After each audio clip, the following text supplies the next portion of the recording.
Okay, so in this video, I'm gonna talk about some very basic ideas about set theories. This is a preparation for learning the probability theory. Okay, so let's get started. What does it mean, a set? So a concept, seeing that you can think about a set is a collection of some items or some elements. Okay, so in other words, you can see that a set is a collection of elements. Okay, elements. So for example, we actually have already know the sets very well, right? Because think about it, the set of all the natural numbers, right? So the set of natural numbers, right? 1, 2, 3, dot, dot, dot, right? Or the set of, real numbers, right?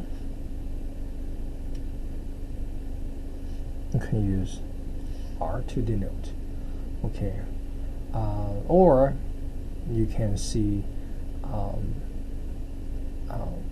the set of months, right? So it's January, February, March, etc. Okay. Or, closed interval, right? So it's, for example, if a closed interval from 1 to 2, that means it's the set of, stands for the set of all real numbers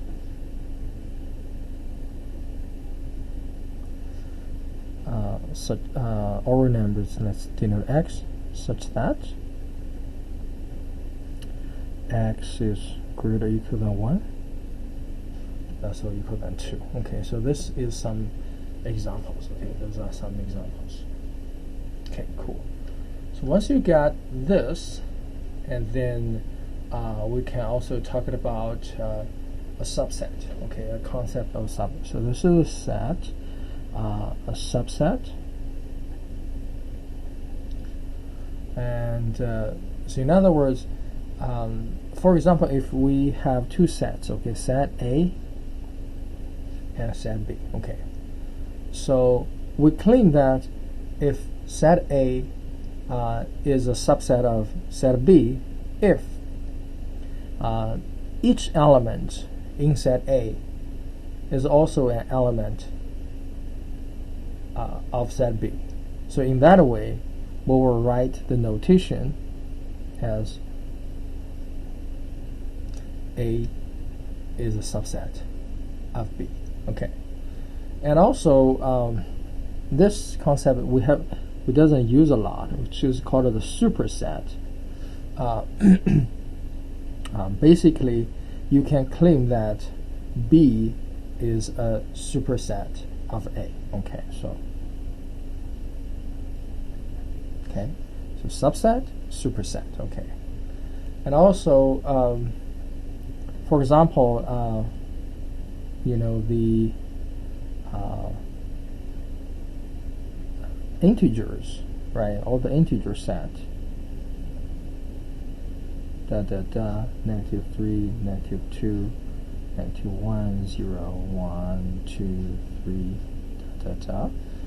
So apparently, the natural numbers is a subset, right, of the integers, right? So that's something we are very familiar. Okay, so for example, this is, okay, that's what we can see, and also two sets, particular sets we want to talk about, or the first one is the empty set, right? This is the notation here. And the empty set, as you can see that it is a set. There is no element in this set, okay, but still it is a set. So you can see that for any given set, the empty set is always a subset, right, of that set. And also the universal set, we normally call it, it's called the capital S, because later on you will see that in our course we will call this called a sample space, okay. So the universal set, it's a set of all the things that could possibly consider, you know. For example, if you toss a coin, you know, and so if we toss a fair coin, okay, fair coin, and then so the universal set is going to be either head or tail, okay, or tail. Similarly, if you roll a die, a fair die, and then so if you a die, so the universal set is going to be 1, 2, 3, 4, 5, and 6, right? So those are very simple to talk about. So on top of that, we can introduce a little bit more, you know, because this concept about the set, empty set, universal, subset, superset, it's very abstract. There is a very good way to visualize all this process, and that is the Venn diagram. The Venn diagram, okay. So basically, what does that mean? Well, so you can see that normally we will use a rectangular to denote the universal set S.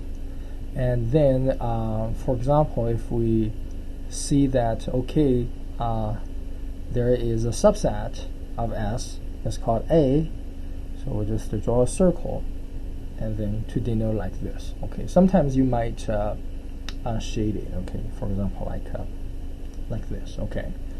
And also, you know, if we see that, okay, B is or A is subset of B, you know, we can draw our larger set, right?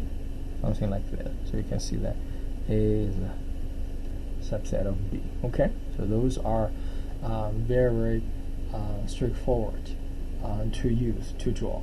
And actually, you will see that the Venn diagram, it's very powerful. Okay, so now after that, let's talk about some set operations. Okay, set operations.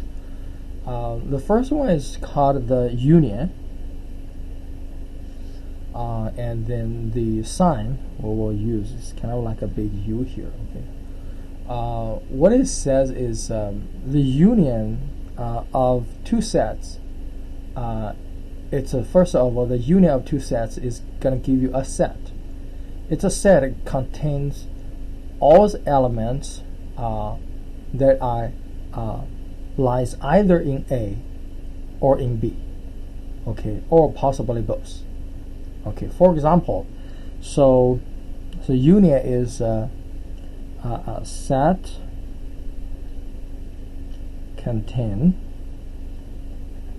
contains all elements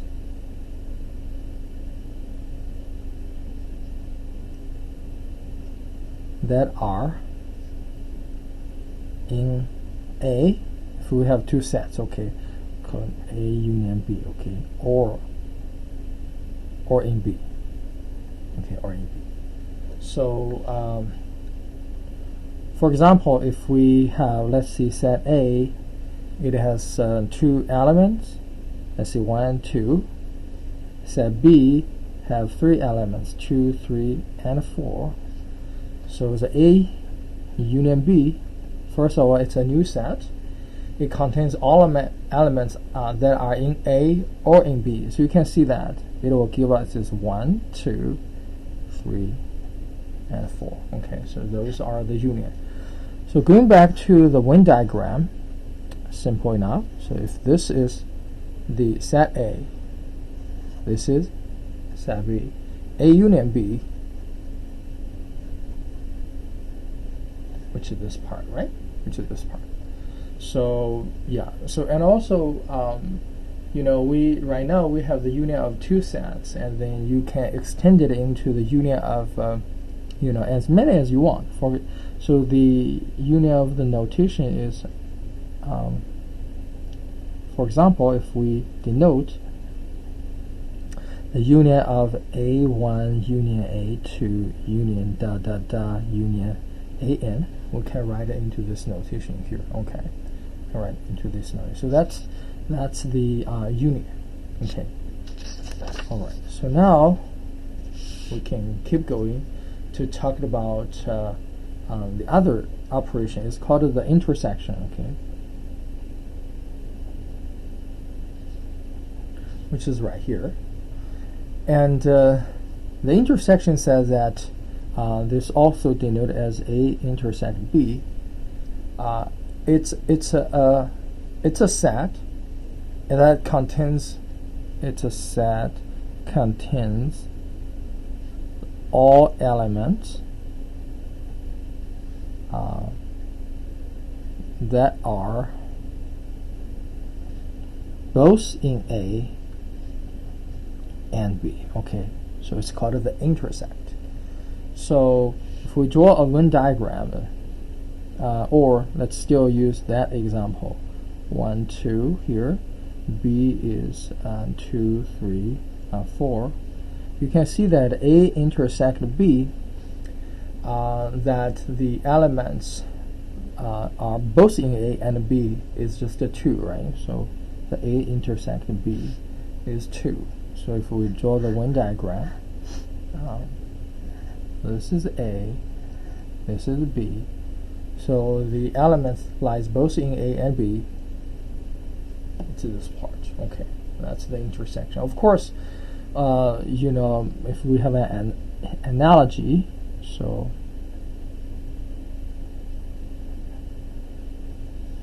the intersection from A1 to AI, right?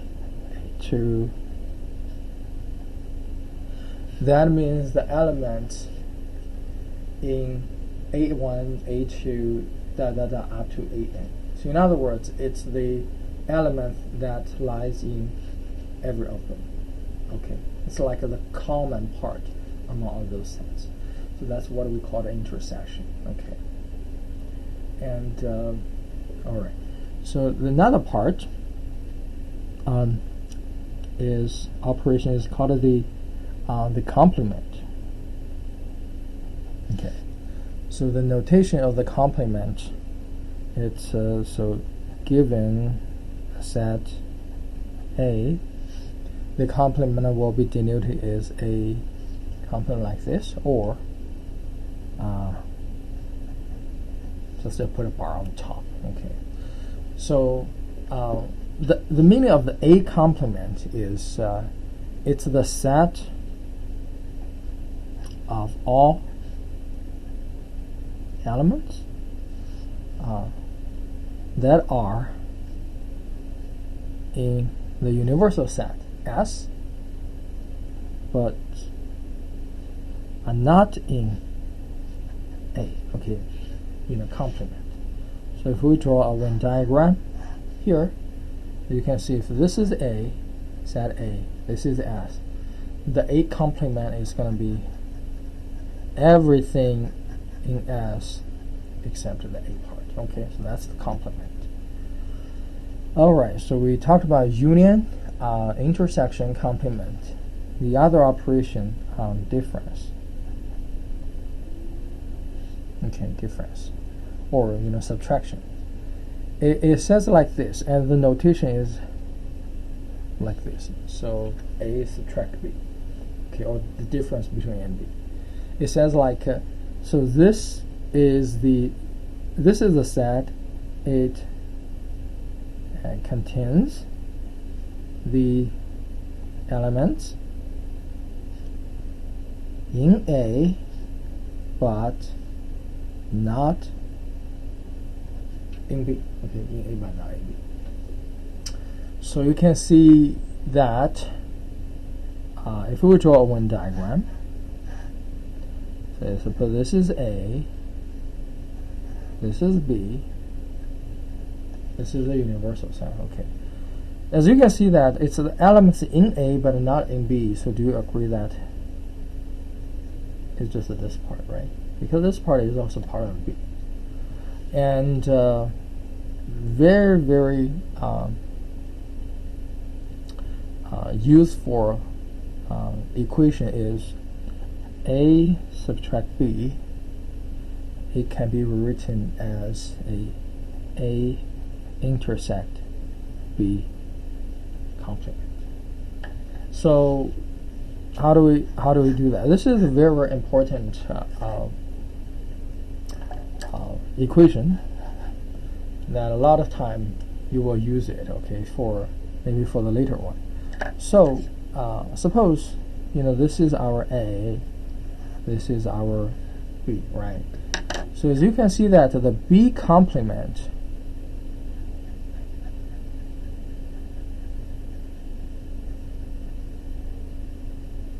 it's this part, right? So that's B complement here.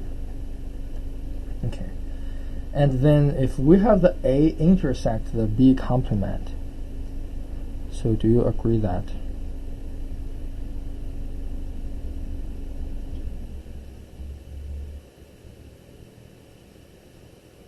pulling this part, right, will be the A intersect the B complement, which, as if you make a comparison, that is exactly A minus B. So this is a very, very important equation that better to know it. Okay. Yes. And few concept here is let's use a new page. Is the disjoint. Okay, disjoint. This is not an operation, but rather it's a definition. If two sets are disjoint, as you can see that they don't have any shared or any common elements.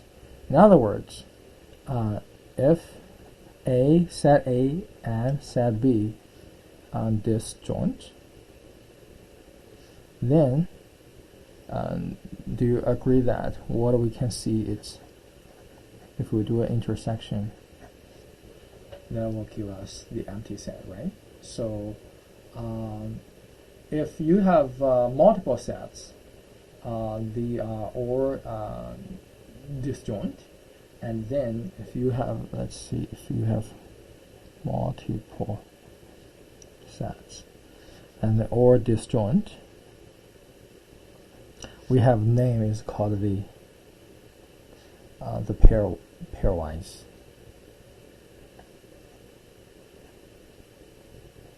Disjoint. Okay, pairwise disjoint.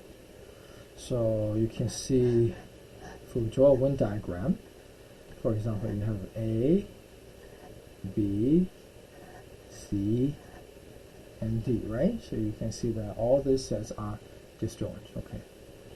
And let's see, what is the last one? Last one we can do partition. So the concept of partition is so let me first maybe draw a Venn diagram. Let's do this. Okay.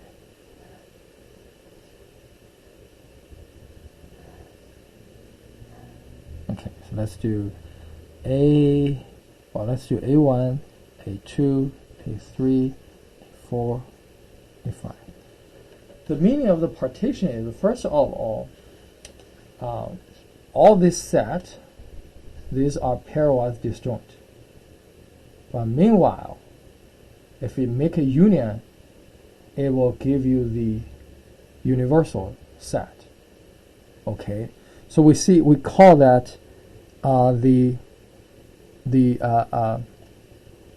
It's a collection of the non, it's gonna be non-empty sets. You know, A1, oopsie, A2, A3. You know, you have a problem, right?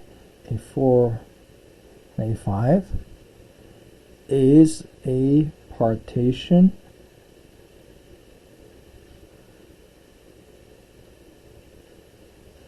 okay of a set, let's call it capital A,